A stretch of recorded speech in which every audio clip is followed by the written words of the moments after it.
Greetings, friends. I am Obsidian. Very recently, Virulence released his highly anticipated episode 100 Part 1 of the Skybiddy Wars, and he wasn't wrong when he said we weren't ready in his Discord post. We had so much to unpack, and the returning character was a scene to behold. Indeed.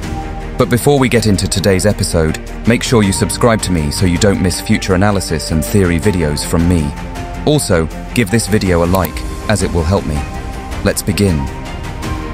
The scene begins where we see Titan Speakerman and Titan Cameraman, who are watching the speaker and camera copters flying around them to leave the area, and right after they go out of view, both Titan Speakerman and Titan Cameraman set off themselves. The scene changes and we see the Malware Toilet and Toilet Emperor. The Malware Toilet lets the Toilet Emperor know the Necromancer's location, since he says the Necromancer's tracking device is online again, sire. The Toilet Emperor says, "Lead me to him," which prompts all the toilets and the Malware Toilet to begin leaving. The screen goes black, but the scene changes once again, where we now see the Triadians. But Tri-Titan is still angry, as you can tell when we see the pink mind-controlled Triadian fall to the floor with a thud. She soon gets up and watches as the red Triadian goes to Tri-Titan and begins to grab at him, but Tri-Titan pushes him off, with his attention going straight back to the pink Triadian. Tri-Titan brings out his sword, and as he is about to attack the pink Triadian with it, the red Triadian jumps on him to stop the attack, with the pink Triadian going over to his face. As she tries to put him under her control, he gets away by pushing her off, and then he uses his telekinesis, bringing her forward to him, grabbing her face in the process, and then smashes her into the ground, and then he brings her up and stops her mid-air, making her levitate there until he slices her in two in the process, making quick work of her like she's nothing. Not going to lie, this scene reminds me of episode 30 of Dom Studio from recently, where Titan Clockman completely slices up the counter Titan, and he drops, just like the pink Triadian does in this scene. Except over there, the time was stopped, and we don't exactly get to see it happen, but here, we do. The pink Triadian's now lifeless body falls to the ground, with the Tri-Titan turning back around, showing his powers off, and that he is playing no games. The scene flips, and we look at the ground to the body of the pink Triadian, and then the orange, now red Triadian, who goes insane over the death of her. He angrily stomps at the ground, making lava come up and explode before growling towards the Tri-Titan, who now pulls out a second sword. But we see a scene change again, and we see the Plunger TV Man and Titan TV Man, who begin to look at one another, with Titan TV Man looking at the scene and then back to Plunger TV Man, telling him to leave like he is about to do. As Titan TV Man goes off, we look at Plunger TV Man, who now makes the shrug face and also disappears from the scene. We are met with Agent V, who is Mr. Valance, and the large scientist Cameraman, who both fly off rather quickly in the direction of the Triadians, until we see the Computer Man and Computer Woman. Computer Man says, "That thing, it bears remarkable resemblance to the Toilet Emperor." Computer Woman says it's probably a coincidence, either way. Whatever that thing did, it resulted in the Tri-Titan turning on its own species. There, they were talking about Virulence himself and how his mask is similar to that of the Toilet Emperor. We go back to the Triadians, where the red Triadian is roaring once again at the Tri-Titan, and then flies forward with its weapons to begin an attack against the Tri-Titan, who brings its swords up and fights back, stopping any attack the red Triadian sends toward him. The red Triadian manages to get a hit on the Tri-Titan, but this just makes him even angrier when he touches his head and menacingly brings forward both his swords. But both Triadians begin to stare down at each other before the red Triadian takes off, with the Tri-Titan following him behind.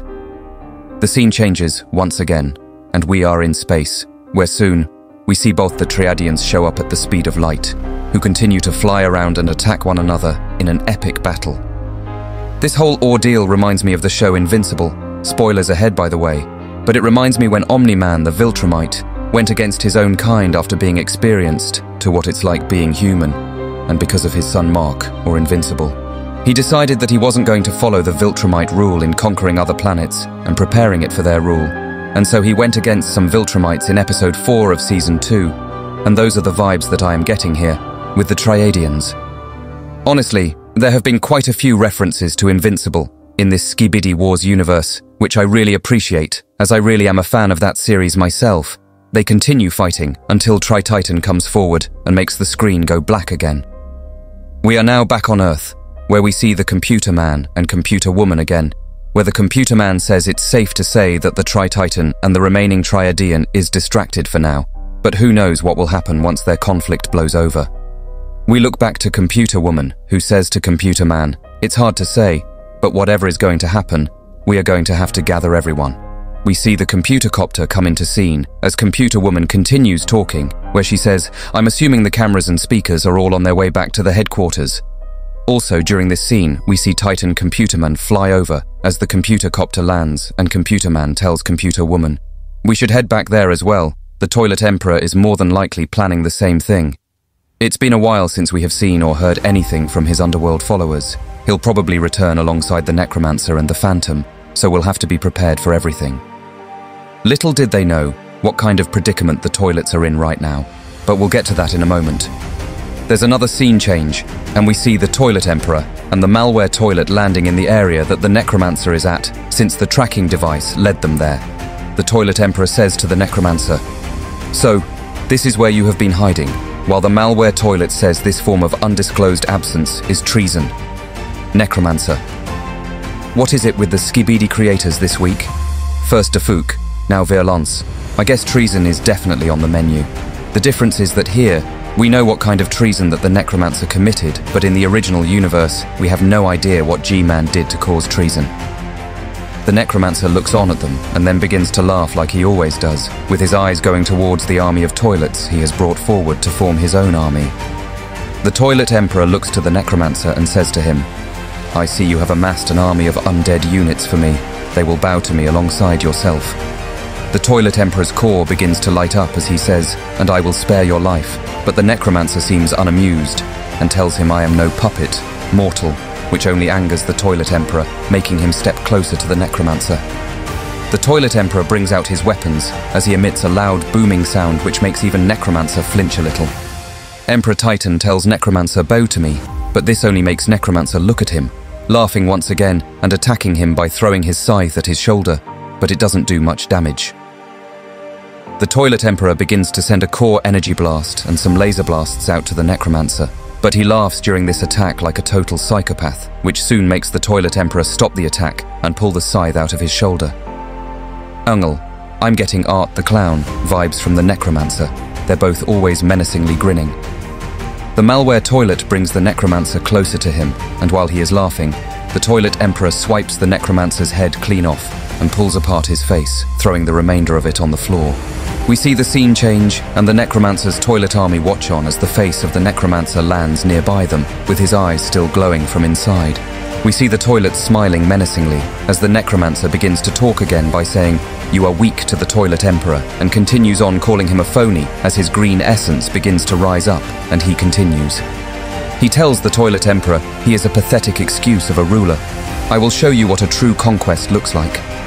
The green essence of the Necromancer wanders off into a cave, laughing like he always does. Before we can even see what is happening in the cave, Emperor G-Man has finally returned. But before that, something looked like it was emerging out of the cave, and it kind of looked like a new skeleton toilet body that the Necromancer is now potentially hosting. Anyway, G-Man of the Undead now looks heavily upgraded with lots more lasers, and the green glow he is emitting looks incredibly scary. G-Man tells the Toilet Emperor no more running as he begins to fire his lasers up, ready to attack, similarly to how G-Man did in episode 72, part 1 of the original series. But the scene goes black before anything else can happen, and we are left on a cliffhanger. For part 2 of episode 100, I feel as though we will witness a battle between G-Man and the Toilet Emperor. But during the battle, Necromancer comes back and kills off the Toilet Emperor, which will then change everything for not just the toilets, but also for the Alliance. Or, G-Man and the Plague Doctor will show up being puppeted by G-Man, and they will try to kill the Toilet Emperor, but one of them will die, and infected Titan. Sonoman will help defeat the Toilet Emperor, and the Necromancer will kill him and take him over. Then, the malware toilet will leave, as he doesn't want to die, and it would be sick if he joined the Alliance, but only because he wants to avenge the Toilet Emperor and get revenge on the Necromancer and his League of the Undead. But what an episode that was, friends. Hopefully you enjoyed it, and if you have any theories, leave them in the comments section, as they are always welcome. Also, I have a Discord where you can join and you will find all leaks to every Skibidi series and chat to the amazing community I am building. Thank you for watching my video. I was Obsidian. And until next time, my friends.